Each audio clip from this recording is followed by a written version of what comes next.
Nossa Senhora, eu peço desculpa, mas de facto as comunicações às vezes não ajudam. Tive que desligar, de apagar o vídeo que tinha começado para começar tudo de novo. E portanto peço imensa desculpa, embora isto não me possa ser assacado. Desculpe, estou irritadíssimo já com esta, mesmo irritado. Vou ter que recomeçar tudo de novo, então é assim, 2 alertas, não vai haver Mel Talks 2. Por minha responsabilidade, eu vou estar no Fórum PME, a associação entre a Cor do Dinheiro e a AGA Seguros, para falarmos sobre os problemas das PME em Setúbal hoje. E, portanto, o horário acabou por me impedir de poder fazer o Mel Talks por volta das 18 horas, é com o Pedro Fraz da Costa, vai ficar para outro dia, ainda não consigo dizer até hoje, não consigo dizer neste momento ainda quando é que vai ser. Eu chamo a atenção do evento porque o Mel Talks, aliás, o convidado é daquelas pessoas que não se ocupam de criticar o Estado e criticar o socialismo quando tem que criticar, que é o caso de Pedro Fraz da Costa. Segundo ponto, aliás, como lhe disse, a conferência com a AGA Seguros vai ter lugar em Setúbal a partir das 17 horas. Eu deixei aqui o link ontem, quem quiser seguir. Segundo ponto, está a decorrer a Accounting Summit, organizada pela Primavera Software, no evento que eu moderei, cuja preocupação é reinventar a profissão de contabilista. Também deixei ficar aqui o link nos dias passados e hoje o Biz Feira, que é outro evento, reinventar empresas em contexto de pandemia, que tem lugar em Santa Maria da Feira. Eu moderei na sexta-feira, tem lá conteúdos muito interessantes, vai ficar aqui o link daqui a bocadinho para você poder seguir, se achar por bem. Bom, vamos então à agenda de hoje. Eu quero voltar à história de há bocadinho, a dizer que ontem tinha ficado para analisar aquela manchete do Público sobre negócios na saúde. E era uma manchete interessante porque prometia muito, dizia assim, Grupo Luz Saúde foi quem mais lucrou com os negócios que fez nos contratos com o Estado. Estive a ler o artigo, fiquei com aquele sabor a pouco, porque pensei que ia fazer revelações importantes, afinal, constata-se quem é que fez mais negócios. Bom, isto, sinceramente, não vejo grande valor acrescentado aqui. Até porque estar a dizer que uma empresa do Grupo Saúde fez maiores negócios, bem, como eu já expliquei aqui há bocadinho, quando tentei fazer o vídeo, a Fosun é uma empresa, é acionista da Luz Saúde, é chinesa, foi ali que começou a pandemia, tem muita experiência nisto, e além de mais tem centenas de hospitais e trabalham no grupo da saúde, aliás, no setor da saúde na China. Portanto, sinceramente, estava à espera que o artigo trouxesse mais. Para mim foi uma desilusão. Bom, então, segundo ponto. Eu tenho estado caladinho, mas mesmo caladinho, porque me incomoda soberanamente a hipocrisia, sobretudo da sociedade portuguesa, sobretudo da esquerda. A esquerda e alguns grupelhos muito localizados, porque como você sabe, na semana passada houve um maluco fundamentalista que degolou um professor nos arredores de Paris. Por causa de uma história, não sei quantos, a liberdade de expressão sobre caricaturas e essa conversa toda. Eu que sou um tipo tolerante, cresci no meio de protestantes, católicos, muçulmanos, sobretudo muçulmanos, que no norte de Moçambique havia a maior parte das pessoas eram muçulmanas, nunca tive conflito nenhum, essas coisas fazem-me uma impressão desgraçada. Mas a mim o que me faz impressão é perceber que cada vez que acontece alguma coisa noutros países, aqui em Portugal faz-se um charivari, umas manifes, uns cordões não sei quê, humanos, faz-se umas vigílias à portas não sei das quantas, as embaixadas e diabo 4. E agora estou a ver um silêncio sepulcral em relação a esta história. Isto contrasta fortemente com aquilo que foram as manifestações em França e em Paris nos últimos dias, nomeadamente ontem, que foi o funeral do senhor. Não dá para perceber isto, percebe? Deixem-me só tentar perceber uma coisa. O fanatismo, ou melhor, as causas dependem do tipo de fanatismo.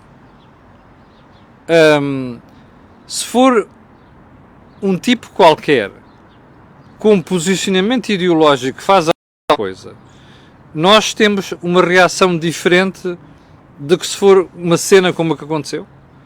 Ora, isto não é aceitável. Isto é hipocrisia pura. E, portanto, a nossa obrigação como cidadãos é denunciarmos isto. Não faz sentido. As mesmas pessoas que se indignam com tudo e mais alguma coisa. E algumas vezes com toda a justiça, devo-se dizer, não é? Sobre acontecimentos, sobre atrocidades que se cometem. Agora calam-se. Não pode ser. Ou então tem umas reações débeis, ou então, chuta para lá, vamos tentar passar por onde os pingos da chuva. Ora, eu quero lembrar aos grupos, aos grupelhos e às personalidades que são exímias nisto, que perdem a credibilidade com estas coisas. Aliás, eu já não respeito nada, não é? Há pessoas que respeitam, mas confesso que atitudes destas vão acabar por nos fazer perder a credibilidade. E a seriedade também. Bom, ponto seguinte. Falinhas Mansas, número 1, já não está no governo, também conhecido por Vieira da Silva, diz hoje, salvo erro ao jornal Eco, online, que o chumbo do orçamento não seria compreensível. Porquê? Isto não é uma democracia? Nós não temos na nossa Constituição da República o princípio da no taxation without representation? O mesmo é dizer, o orçamento do Estado não é uma lei, não é votado na Assembleia da República. É. Ora, se o orçamento do Estado é votado na Assembleia da República, essa votação tem de refletir a representação que nós pusemos nessa casa, chamada Parlamento. Ora, o PS não tem maioria absoluta. Portanto, se não houver acordo com quem está do outro lado da barricada, ou com quem o PS tem dormido até agora, é natural que haja um chumbo. Porquê é que o Dr. Vieira da Silva está preocupado com isto agora? Ele não dormiu com o Bloco e o PCP? Ele não é da ala esquerda do PS? Durante 5 anos? Bem, se alguma coisa ele devia fazer, era dirigir este recadinho claramente aos parceiros com quem dormiu durante 5 ou 6 anos. Não é mandar estas coisas assim para o ar, acho eu. Bom, já agora é bom que nós percebamos uma coisa. A democracia tem isto, tem custos. E um dos custos é, se não houver acordos, há chumbos. E se há chumbos, nós temos uma crise. Temos que saber viver com isto. E o país tem que continuar a funcionar. Bom, não é dizer que é crise para uns que estão no poder, que têm um posicionamento ideológico, se fossem os outros que se lixem. Bom, adiante. O regresso da alta velocidade entre Lisboa e Porto. Ora bem, onde é que eu quero chegar? O Jornal Público põe hoje em manchete esta história, que é: linha de alta velocidade entre Lisboa e Porto vai reduzir a viagem para 1 hora e 15 minutos. Quando eu apanho o Alfa e vou para o Porto e vice-versa, normalmente demora 2 horas e 30 minutos. Eu nunca percebi muito bem qual é a pancada em Portugal por tirar meia hora ou 45 minutos à viagem entre Lisboa e Porto. Não percebo. Não percebo face ao volume do investimento. Mas pronto, vou dar isso de barato.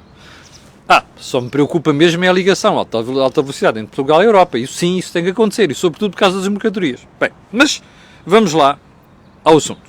O Governo anuncia hoje um investimento de 4.500 milhões de euros numa nova ligação ferroviária, que é esta. E vai permitir aos comboios circular entre 220 e 250 km por hora. O projeto implica a construção de pontes em Lisboa e Porto. Olha lá. 4.500 milhões de euros. Portanto, se nós somarmos as bazucas, os empréstimos, as subvenções, mais o quadro comunitário de apoio, que não se chama assim, mas vamos chamar quadro comunitário de apoio, que é o que as pessoas conhecem melhor, vão ser 57 mil milhões até 2030. Ou 56 mil milhões. Portanto, já estamos a guardar 4.500 milhões para isto, não é? Você perguntará, qual é o objetivo? Já percebeu? É óbvio que já percebeu. Estas histórias... isto e aquilo que diz, já agora, que é para terminarmos, completar isto muito bem. O Jornal Notícias diz que os metros de Lisboa e Porto vão ter uma bazuca de 2.000 milhões de euros. 2.000 milhões de euros. Bom, com 4 novas linhas no Porto, e depois diz que o metro de Lisboa terá o dobro de dinheiro, não sei o que. Bem, eu não quero saber agora de quem é que tem mais, quem é que tem menos, jornalismos, não sei o quê. Você já percebeu como o destino de Portugal é sempre as obras públicas? Conhece mais algum projeto estruturante para Portugal? Bom, você dirá, mas você é defensor da ideia de que os metros devem expandir. Claro que sou. Agora, a questão é esta. É preciso este dinheiro todo? E começarmos a hipotecar isto desta maneira? Primeiro. Segunda, nós precisamos mesmo da ligação ferroviária de alta velocidade entre Lisboa e Porto? Eu tenho muitas dúvidas. Por exemplo, entre Portugal e a Europa. Até que pode ser 2 linhas, uma do Norte e outra do Sul, mas precisamos de uma que depois convergem. Precisamos de uma ligação ferroviária de alta velocidade entre Portugal e o resto. Agora, o resto tenho muitas dúvidas. Mais, tenho muitas dúvidas que algumas das soluções que foram propostas, nomeadamente o metro de Lisboa, façam sentido, nomeadamente a linha circular, como já aqui falámos. Acho que faz muito mais sentido expandir isto até para Oeiras, expandir isto até Loures e coisas do género, percebe? Faz mais sentido fazer isto que outra coisa qualquer. Portanto, não sei se esta mania que nós temos de torrar dinheiro, não é bem torrar dinheiro, é meter dinheiro em obras públicas que depois dão jeitinho a muita gente, nomeadamente aos grupos de interesses que gravitam em torno de quem está no poder e de quem está na oposição, porque estas coisas depois as cortes fazem sempre quem está na oposição e quem está no poder. Bem, último ponto do período de ordem do dia. O meu jornal, o Jornal de Negócios, traz hoje uma análise sobre um double whammy. O que é um double whammy? Que são dois factos que acontecem. Aqui neste caso é pandemia, crise económica, que já está em curso, não é? Quebra violenta, e a dúvida que se colocava aqui há uns tempos era, bem, isto vai ser uma coisa em V, quer dizer, caiu assim e subiu assim, ou vai ser em U, caiu assim, estabiliza e depois sobe. Ou então vai ser o quê? Vai ser W, cai assim, sobe, cai, sobe. Bom, a conversa é esta. Eu não sei o que é que vai acontecer. Agora, há uma certeza que nós temos, que eu tenho. Eu olho para o orçamento e vejo um disparo de despesa na área social. Vejo, ainda para mais, as últimas conversas sobre negociações do Bloco de Esquerda e o Governo prevêem novas contratações para a administração pública. Eu estou a ver é nós criarmos despesa corrente, que é aquela que se repete todos os meses. Mas não estou a ver que nós tenhamos depois receita corrente capaz de pagar isto. Ora, começo a ficar seriamente preocupado que em vez de, quando nós temos estes debates, estas conversas, estas análises em cima da mesa, nós em vez de estarmos preocupados com isto, estamos preocupados com outras coisas. E isto sim já me preocupa. E nós vamos ouvir falar muito nisto nos próximos tempos, que eu cheiro-me que esta história da segunda vaga pode ter um impacto muito maior do que a gente pensava até há pouco tempo. Bem, então vamos lá à agenda propriamente dita. Já vamos com... Vou tirar aqui a porcaria do início. Correu mal. Bem, então é assim. Portugal vai ter o estímulo orçamental mais baixo da União Europeia. Quem é que diz isto? Não é a cor do dinheiro. Não é o Camilo Lourenço. Não são os críticos supostamente oposicionistas. Quem diz isto é o Fundo Monetário Internacional. Sabe o que é o Fundo Monetário Internacional? Não sabe. Fundo Monetário Internacional, ao analisar aquilo que são os pacotes de estímulo na Europa, chega à conclusão que Portugal tem o mais baixo. 4% do produto interno bruto.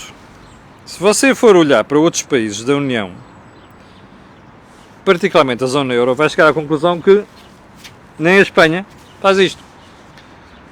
E vai chegar à conclusão que a França e a Itália têm valores muito mais elevados, 10% do produto interno bruto, 6% do produto interno bruto. E você dirá assim, então você é muito injusto, porque anda a criticar o governo por gastar demais.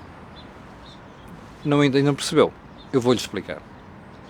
O nosso pacote vale 4% do produto interno bruto. E sabe porque é que vale 4% e não 6%, nem 8%, nem 10%? Eu explico.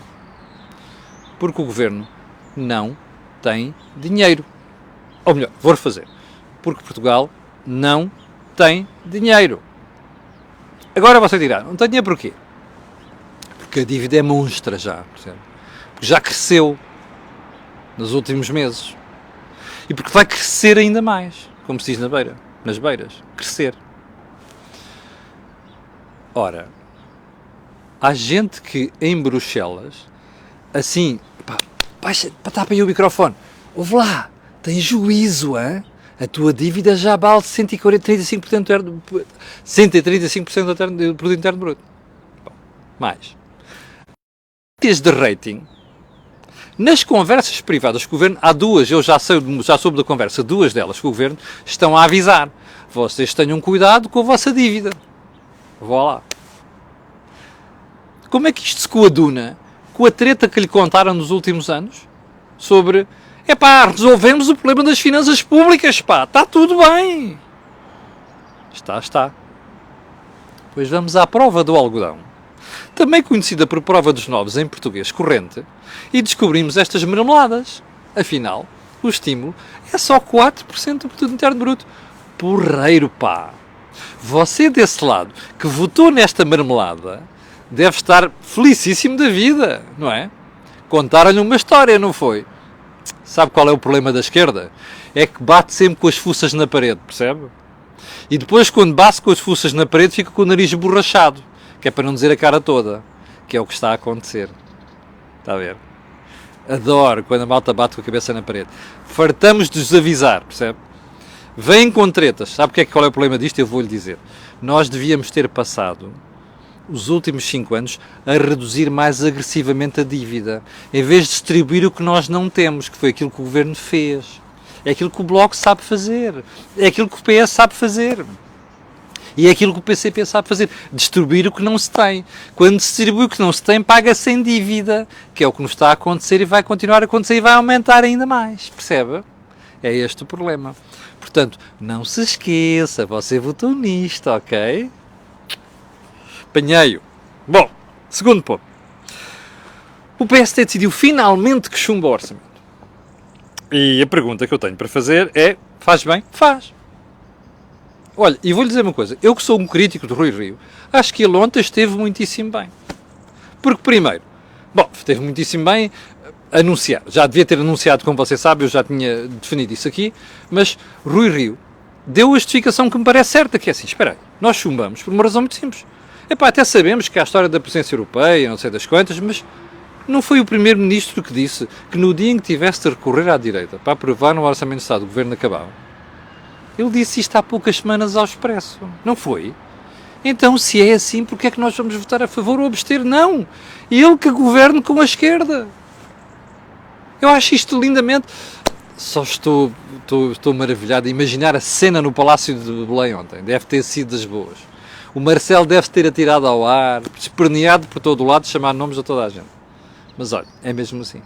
Portanto, o nosso querido Marcelo, se quiser orçamento, vá aos amiguinhos do Bloco, àqueles que andou a fazer campanha nos últimos dias, olha, ir lá elogiar o Mário Soares ao Colégio da Europe, elogiar o Sampaio, sobre a vida para além do orçamento. Marcelo, vá fazer campanha junto a esta malta.